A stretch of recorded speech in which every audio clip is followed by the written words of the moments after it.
Albatta muhit ta'sir qiladi. Bir ovchi burgutni tuxumini tovuqni tuxumlariga qo'shib qo'yibdi. Vaqt soat kelib, jo'jalar ochilibdi va birga voyaga yetishni boshlabdi. Birga don cho'qishibdi, suv ichishibdi, chuvalchenka o'lashibdi. Burgut misli tovuqlardek yashabdi. Vaqt soat kelib voyaga yetganda osmondagi qushga ko'zi tushibdi. Onajon, bu tepada osmonda parvoz qilib turgan qush qanday qush desa, bu burgut bu, falak qiroli. Biz hammamiz unga havas qilamiz va qo'rqamiz debdi.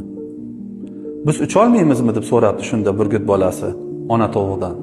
Yo'q, biz yerda yuradigan qushlarmiz. Xulosa shuki, tovuqning tarbiyasi bilan burgut hech qachon ucha olmaydi.